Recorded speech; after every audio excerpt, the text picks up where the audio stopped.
Alors il s'agit d'un exposé, pas trop scolaire je l'espère, mais un petit peu tout de même, comme tout exposé oral, et grâce à Hugo Demarche, une vidéo pour que le plus grand nombre puisse réagir, poser des questions. Le sujet qui m'avait été demandé par mon groupe local de Colombes, les écologistes, c'est qu'est-ce que la transition écologique? Alors la transition écologique, ce n'est pas seulement, car souvent on l'a réduit à ça, la transition énergétique, même si j'en parlerai beaucoup. Donner une définition d'abord de la transition écologique. Eh bien, c'est une évolution avec des ruptures, hein, c'est pas une évolution linéaire et plane, une évolution vers un nouveau modèle économique, social, environnemental, qui apporte une solution globale et pérenne aux grands enjeux environnementaux de notre temps et aux menaces qui pèsent sur nous. Alors, bien entendu, il y a beaucoup de limites climatiques et autres dans notre planète, beaucoup de limites. Il y a le changement climatique, c'est ce qu'il y a de plus courant, que tout le monde appréhende de plus en plus de façon sensible. Il y a l'érosion du vivant et de la biodiversité. Il y a l'interférence des cycles de l'azote et du phosphate, qui est grave aussi, et dont on parle beaucoup moins. Il y a l'acidité et l'état des océans, bien entendu. Il y a un problème crucial dont je ne parlerai pas, qui est celui de la gestion et de la question de l'eau, et de l'eau douce en particulier, en dehors des océans, comme de la nature des sols et de leur qualité. Il y a la pollution lumineuse, mais il y a surtout la pollution chimique, qui est très importante.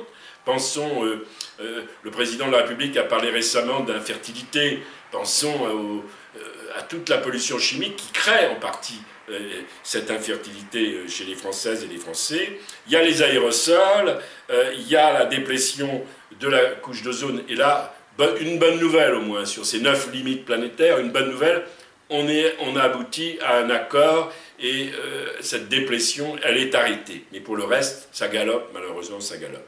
Alors je ne parlerai pas de tout cela, parce que ce serait tout simplement trop long, on fera peut-être d'autres vidéos. Je parlerai essentiellement de l'érosion du vivant, donc de la biodiversité, et également du dérèglement climatique, et donc de la transition énergétique. Donc un modèle nouveau qui restructure nos façons de produire, nos façons de consommer, de travailler, j'ajouterai de décider, et dans la justice sociale, dans la lutte contre les inégalités, bien entendu, avec un principe sur la fiscalité pollueur-payeur. J'y reviendrai sur le financement possible de tous ces enjeux. Les enjeux, au passage, ils sont multiples, vous les connaissez tous, parce que vous les vivez maintenant. Avant, on disait, ah ben c'est pour nos enfants, nos petits-enfants. Non, c'est ici et maintenant. La multiplication des catastrophes dites naturelles qui sont amplifiées, par exemple, par le dérèglement climatique. On vient de le voir cet été avec les méga-feux un peu partout sur la planète, mais aussi en Gironde. Les inondations monstres, par exemple, récemment, dans le Nord-Pas-de-Calais. Ce n'est pas forcément des événements nouveaux, cas du Nord-Pas-de-Calais, mais c'est des événements amplifiés par la crise climatique. C'est donc des événements météo extrêmes. Et dans un monde à plus de 2 degrés, il faut savoir que les climatologues prévoient que les inondations de ce type, même en France, dans une zone tempérée, risquent du moins de devenir la norme. Ce sont des périodes aussi, alternativement, de sécheresse qui augmentent de 30%. C'est les risques de méga-feux, j'en ai parlé. Et à l'échelle mondiale, dans la zone intertropicale, chez les pays en voie de développement, c'est des problèmes y compris de crise alimentaire, de baisse de la production agricole, liée à la question de l'eau et au réchauffement. C'est enfin un bouleversement considérable, énorme du monde vivant, avec la suppression d'espèces, des espèces en déclin, liées aux pesticides, mais surtout à la destruction de leur habitat naturel, à la déforestation en particulier. On dit que 25 à 30% des espèces animales et végétales sont gravement menacées. C'est un chiffre terrible. Je vais aborder la question de l'érosion du vivant, parce que souvent on l'oublie. Or, elle est essentielle. C'est la question de la biodiversité. Beaucoup de scientifiques disent que nous vivons la 6e extinction de masse des espèces animales et végétales. Il y a là un livre de référence qui a eu un prix, le prix Pulitzer, qu'on peut acheter en livre de poche, donc c'est pas très cher. C'est un livre d'Elisabeth Kolbert, qui est elle-même une journaliste scientifique, qui s'appelle La 6e extinction, qui donne des données à partir d'interviews, d'entretiens avec une 60aine de scientifiques. Rappelons que depuis l'apparition de la vie sur Terre, il y a eu 5 extinctions. Nous serions à la 6e.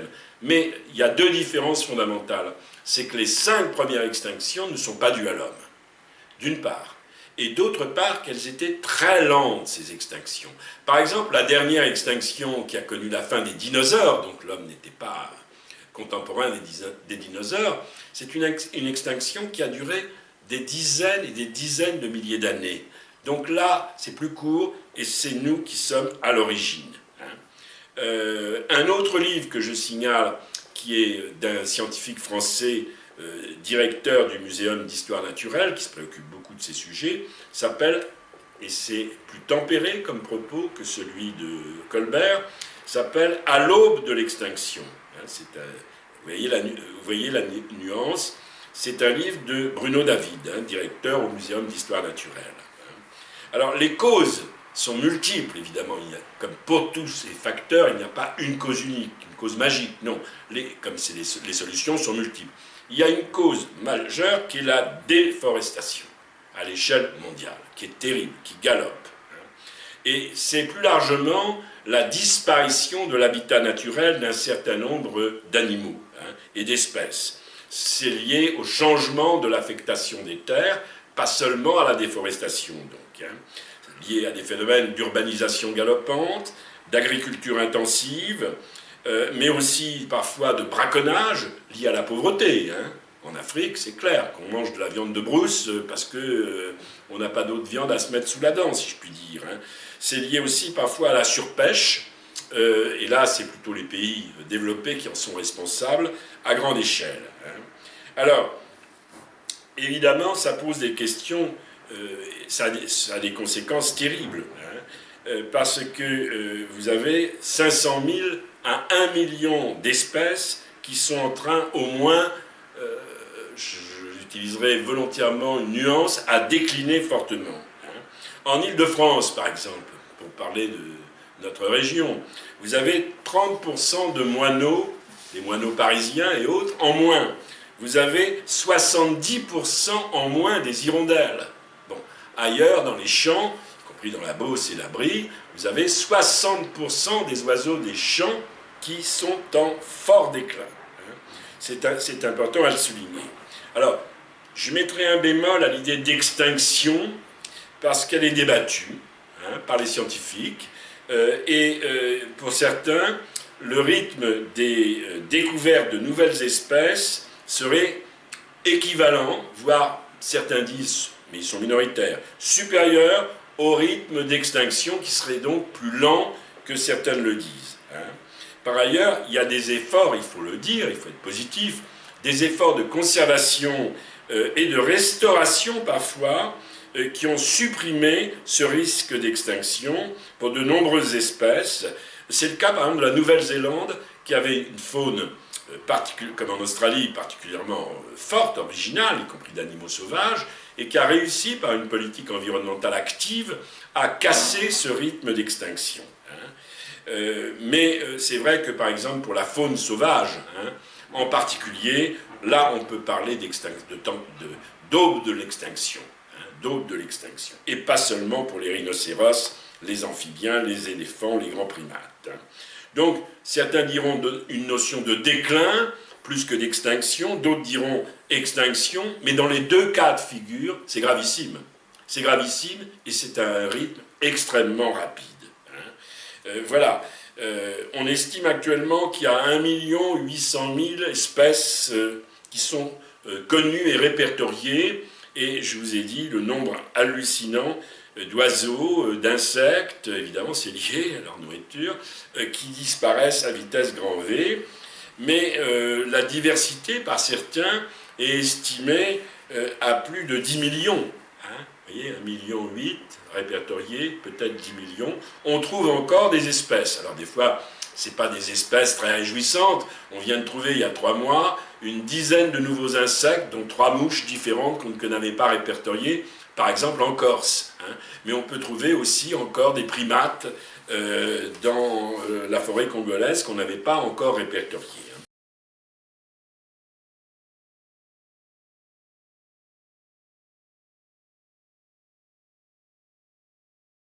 Pendant longtemps, pour le grand public, et les naturalistes même, c'était les naturalistes qui s'en occupaient, on mettait en avant pour la défendre la beauté du monde, la beauté des arbres, la beauté des oiseaux, la beauté du vivant. Et c'est vrai que ce sont des arguments sensibles et culturels d'importance, que je ne nie absolument pas. Mais en fait, la biodiversité, au-delà de la beauté du vivant, il faut savoir qu'elle est nécessaire, qu'elle est utile. Elle offre des biens totalement irremplaçables.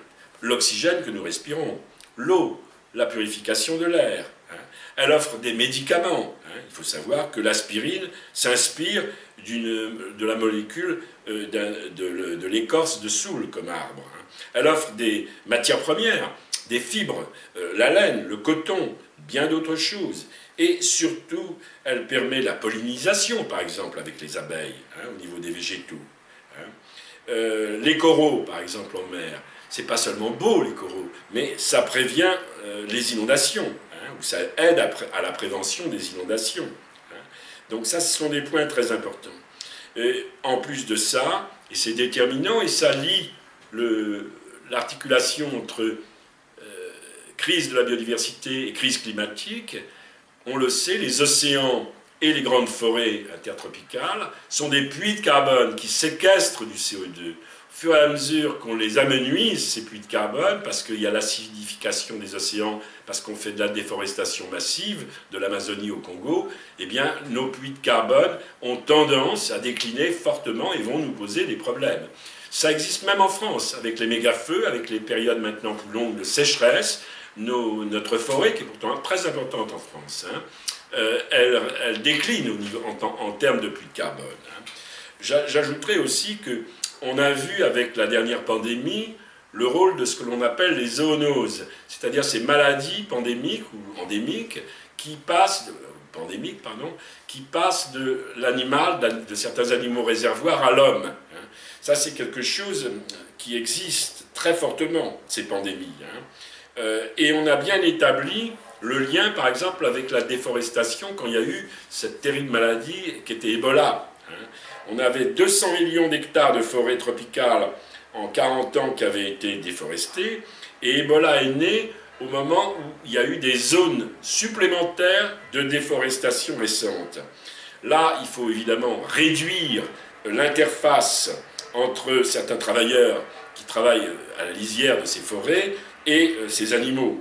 Il faut interdire, comme c'était quand même le cas encore en Chine, les marchés vivants d'animaux de ce type, les pangolins, les chauves-souris, etc., qui sont des animaux réservoirs et qui, lorsque leur habitat naturel est détruit, eh bien, avancent en lisière vers l'humain et parfois vers les élevages de volailles, par exemple, ou de porcs, et ça se passe ensuite à l'humain. Il faut donc faire de la prévention chez tous ces travailleurs, et il y a donc des limites aussi à la déforestation qui sont évidentes. Autrement dit, la crise de la diversité aboutit à une crise de la santé, et à la notion de santé globale, santé des animaux, santé des humains, santé de la planète. Ce sont des points relativement importants aussi.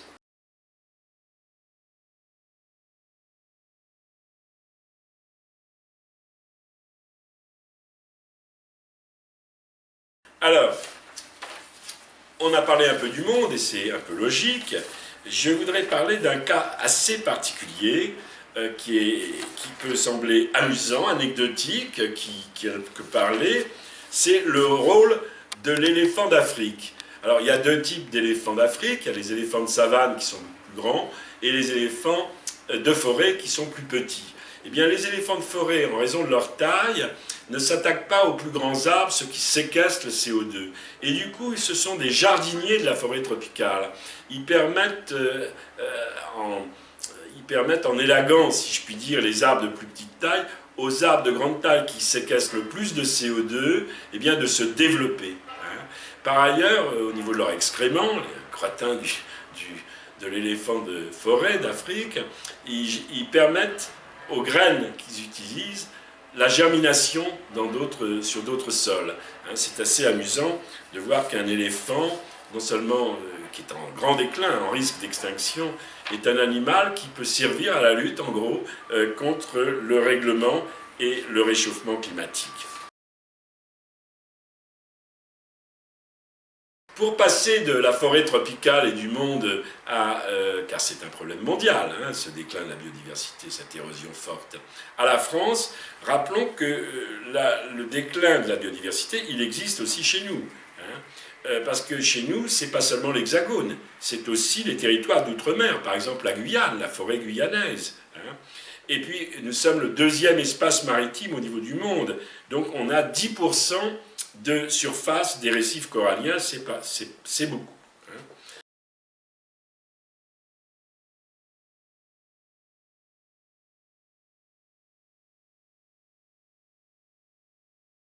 Alors on en était à dire que la biodiversité c'était aussi en France, pas seulement dans l'Hexagone, puisque il ne faut pas oublier les territoires d'outre-mer et la forêt guyanaise par exemple, hein, où il y a des jaguars, où il y a des animaux qui sont de la faune sauvage, entre autres.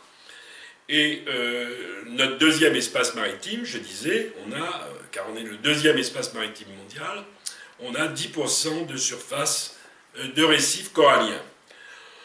Alors, il y a un plan de biodiversité en France qui date de juillet 2018, il y en a eu un second en 2023, et récemment, ça s'appelle plus plan de biodiversité, ça s'appelle Stratégie nationale pour la biodiversité.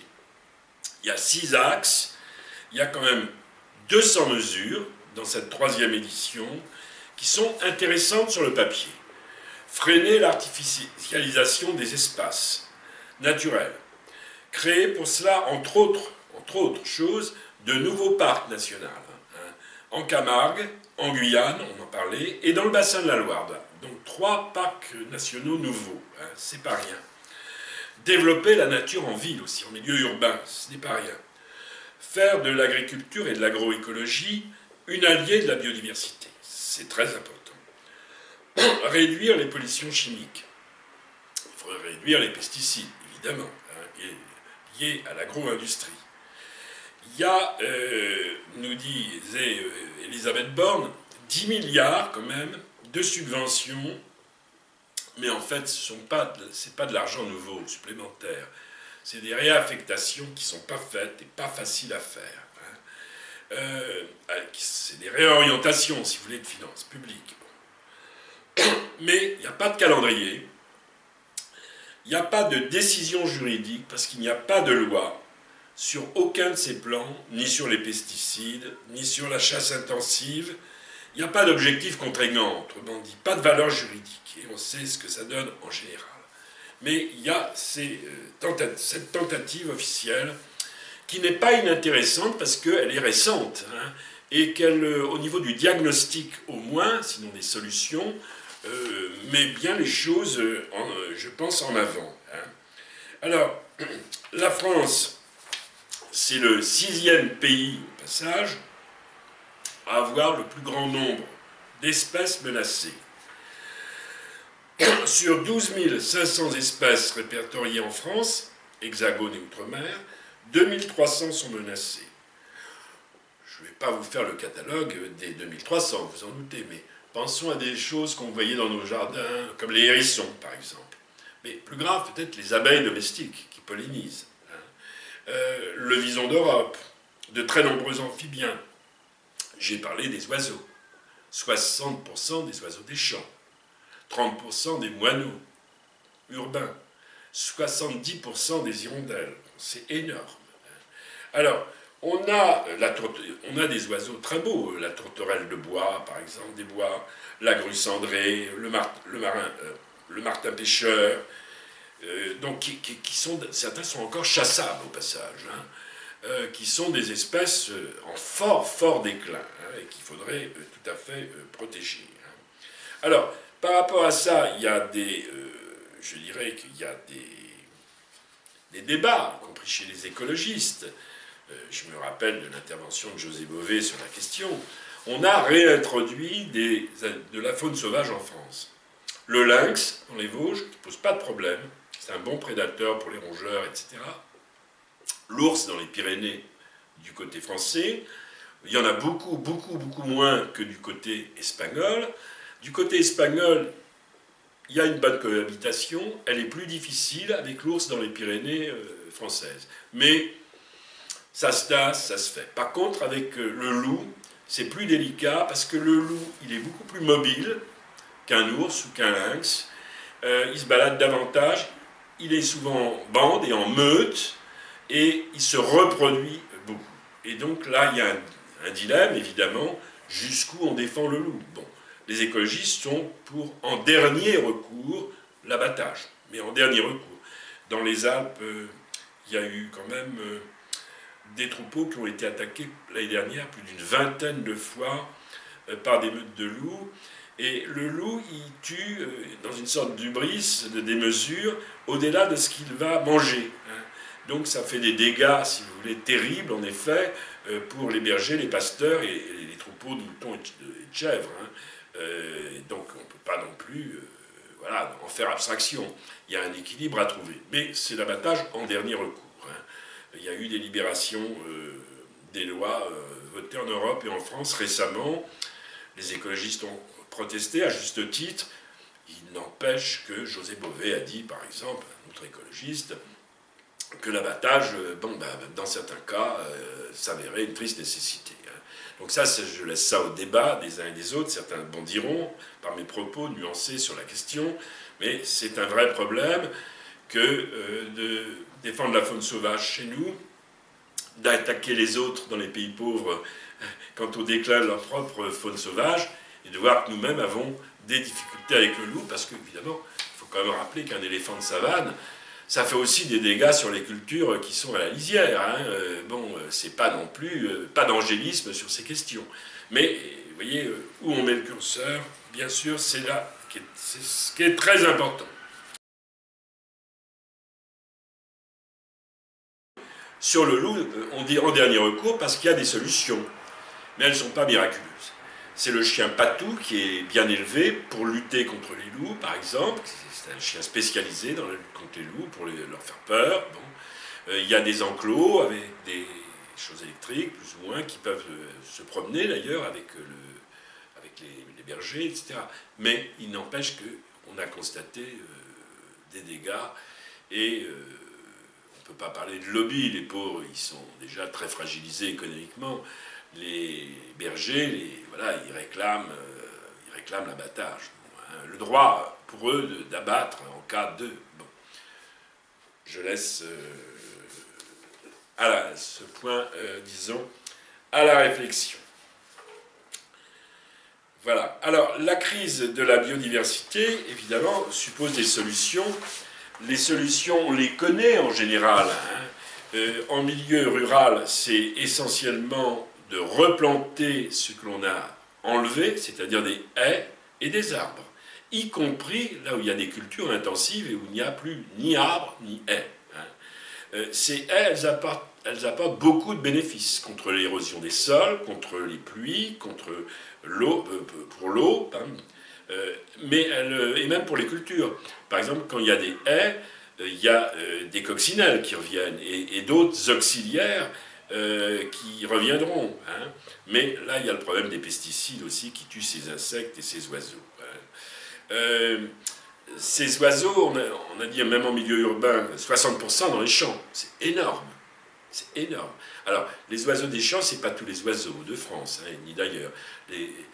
C'est 10% des oiseaux seulement, au total, les oiseaux des champs. Mais quand même, sur ces 10%, il y en a 60% qui disparaissent. En milieu urbain, à Paris, on va à Paris, tous quand on habite Colombes, on n'est pas loin, les moineaux ont largement disparu. Alors, les hirondelles aussi, c'est dû à deux phénomènes, là. D'abord, il y a une perte d'habitat, parce que les réaménagements de façade font qu'ils n'ont plus beaucoup d'endroits pour se nicher, ils ont moins d'endroits pour se nicher, et c'est surtout le manque de nourriture, parce que les insectes ont tendance aussi à disparaître. Alors, dans les villes, y compris à Colombes, et là, M. Hugo de Marche vous en parlera, il faut créer évidemment des parcs, des jardins, et il faut végétaliser. Alors, comment on végétalise à Colombes? Hugo nous le dira. Est-ce qu'il faut végétaliser les toitures? Est-ce qu'il faut végétaliser les cours d'école? Je crois qu'il y a un programme sur les cours d'école qui est en cours et qui est très, très important. Pourquoi? Déjà pour réduire les effets des vagues de chaleur lors des canicules qui sont encore beaucoup plus fortes en ville qu'à la campagne, évidemment. Plus largement, on sait qu'à Colombes, il y a des lieux de biodiversité. La Coulée Verte, par exemple, notamment sa première partie, est un lieu magnifique pour les oiseaux et les chauves-souris. Il y a le centre nature, près de la gare du Stade. Il y a la prairie du Moulin-Joli. Et puis il y a d'autres projets. Je sais qu'on veut végétaliser dans 2 ans des nouveaux espaces, créer 7 hectares, je crois, d'espaces végétalisés. Je rappelle au passage que Colombes fait 780 hectares. Donc vous voyez qu'il y a de la marge. On a la chance d'avoir, ça c'est l'aspect positif, d'avoir une zone pavillonnaire extrêmement étendue, la plus étendue de l'ouest parisien, et où il y a des jardins et des arbres. Bon, ça c'est un aspect de la lutte pour la biodiversité. Je ne dirais pas pour le réchauffement climatique, puisque ce sont des arbustes, en fait. Mais tout de même, bon, c'est pas inintéressant.